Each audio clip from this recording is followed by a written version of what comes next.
United States dollar, a masterpiece of engraving and a mystery of symbolism.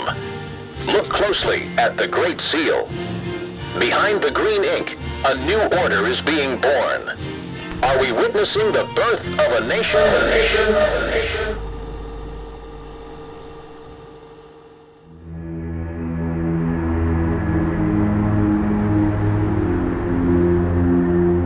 Teoricamente, se existisse uma elite global, ela operaria nas sombras, correto?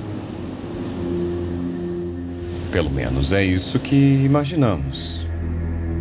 Que grandes decisões seriam tomadas em salas fechadas, longe do público, e que organizações poderosas jamais deixariam rastros visíveis de suas operações.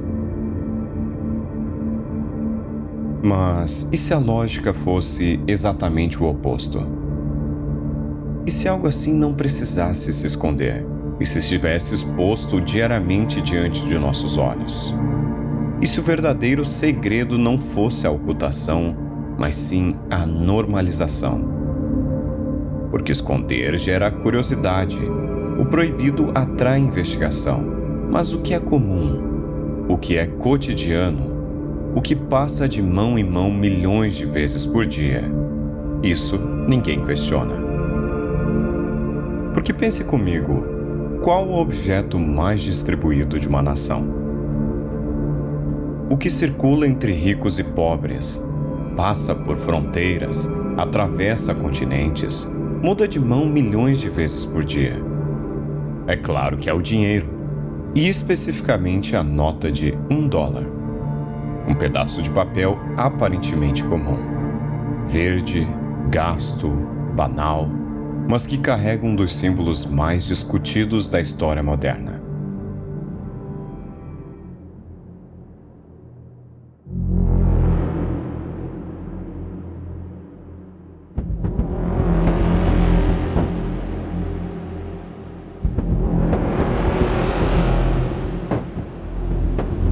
Quando pensamos na criação dos Estados Unidos, imediatamente nos vem à mente figuras como George Washington, Thomas Jefferson e Benjamin Franklin. Mas o que poucos sabem é que, no mesmo dia em que declararam independência da coroa britânica, esses homens estavam ocupados com algo que transcende a política convencional. Era 4 de julho de 1776, e o Congresso Continental, além de aprovar a Declaração de Independência, ele nomeou uma comissão composta por 3 dos homens mais influentes da nova nação para criar um selo que representasse a alma e os ideais da América. Essa comissão era formada por Thomas Jefferson, John Adams e Benjamin Franklin. Sem dúvidas, eles estavam imersos em um universo simbólico que combinava referências bíblicas, mitologia egípcia e um desejo genuíno de criar uma identidade visual que transmitisse mensagens espirituais e filosóficas às futuras gerações.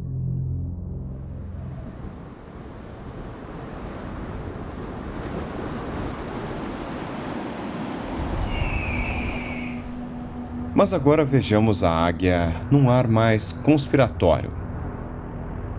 Thomson a descreveu como uma águia americana voando e se elevando, mas omitiu deliberadamente o fato de que a águia é o símbolo mais antigo do poder imperial, usado por Roma, pelos Césares e por todos os impérios que buscavam dominar o mundo conhecido. A águia não representa a liberdade como nos ensinaram.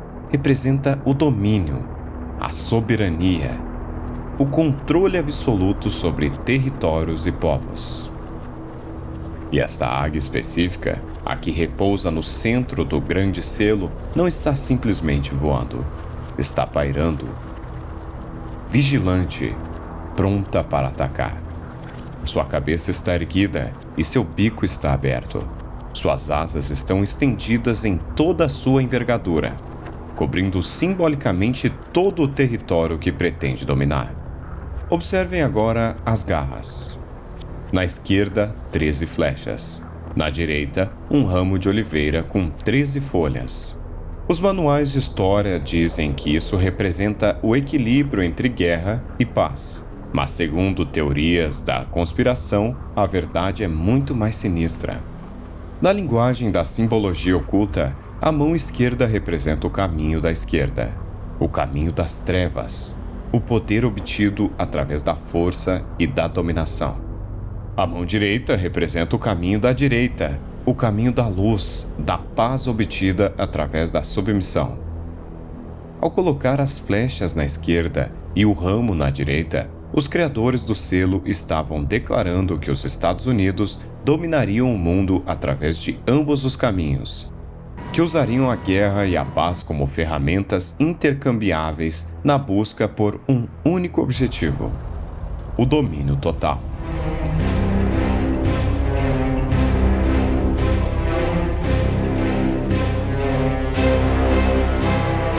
E quando entre 1801 e 1807, um erro de design nas moedas de prata inverteu essas posições, colocando as flechas na garra direita e o ramo na mão esquerda, a reação internacional foi imediata e violenta. Diplomatas europeus que certamente compreendiam a linguagem dos símbolos muito melhor do que o cidadão comum de hoje, interpretaram aquilo como uma declaração de guerra iminente. E não estavam errados. Quase houve um grande conflito só por conta dos símbolos. Isso prova de maneira irrefutável que os símbolos não são meras decorações. Mas é no verso do grande selo que a verdadeira face oculta da nação se revela em todo o seu esplendor sombrio. A pirâmide inacabada. Mas por que uma pirâmide? Por que não um obelisco, ou uma coluna, ou qualquer outra forma arquitetônica? Porque a pirâmide é a mais antiga e poderosa estrutura de poder já criada pela humanidade. As pirâmides do Egito não foram túmulos, como os egiptólogos convencionais insistem em afirmar. Para os egípcios, as pirâmides eram centrais de energia, portais, dispositivos de conexão entre o mundo material e o mundo espiritual. Segundo as teorias, elas foram construídas por iniciados que possuíam conhecimentos perdidos. Conhecimentos que as sociedades secretas preservaram através dos milênios e que agora, através do grande selo, estavam sendo transferidos para o coração da nova República Americana. A pirâmide tem 13 degraus. 13 é o número da transformação, da morte e do renascimento, do ciclo completo que antecede uma nova criação. É o número das assembleias secretas, das sociedades iniciáticas, dos conselhos que governam o mundo das sombras. É o número de degrau que o iniciado deve subir para alcançar a iluminação, para finalmente compreender a verdade da natureza e da realidade.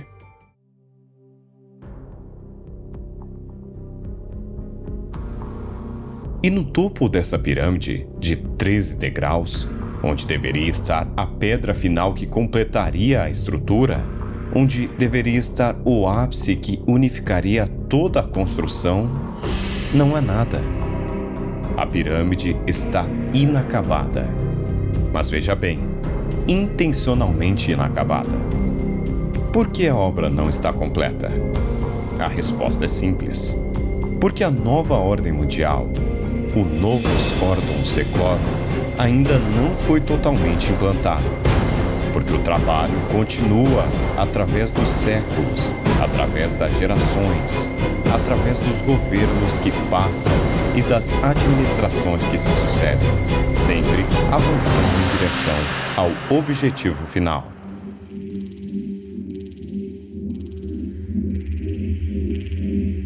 E flutuando acima dessa pirâmide inacabada, sem qualquer suporte visível e sem qualquer conexão com a estrutura abaixo, um olho humano envolto em raios de luz. O olho que tudo vê. O olho da providência, dizem os ingênuos. O olho de Deus, afirmam os religiosos. Mas os iniciados sabem a verdade. É o olho de Horus, o deus egípcio da vingança e da proteção. Também pode ser interpretado como o olho de Lúcifer, o portador da luz, aquele que ilumina os caminhos dos que buscam o conhecimento proibido. É o olho do grande arquiteto do universo, o símbolo máximo da maçonaria. É a declaração de que, acima de presidentes e congressos, acima de leis e constituições, acima de qualquer autoridade terrena, existe um olho que tudo observa, tudo controla e tudo dirige segundo um plano estabelecido muito antes de qualquer um de nós existir. Os lemas em latim completam o quadro de uma previsão com uma precisão que beira o assustador. Anuit coeptis, provado nossos empreendimentos. Mas quem provou? Quem favoreceu? Não o Deus cristão, certamente, pois esse Deus nunca é mencionado pelo nome em todo o selo. É a providência, é o destino, é a força impessoal que os ocultistas chamam de demiurgo e que os satanistas chamam de Lúcifer.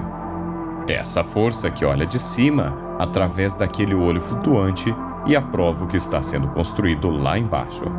E o Novus Ordem Seclorum não é uma nova ordem para os Estados Unidos, nem para o hemisfério ocidental, mas sim uma ordem para todos os séculos, para toda a humanidade, para todo o planeta. A ambição expressa nessas duas palavras é tão colossal e tão descomunal que só pode ser compreendida se aceitarmos que os homens que as escreveram não estavam pensando como políticos comuns, mas como agentes de um projeto que transcende nações e gerações.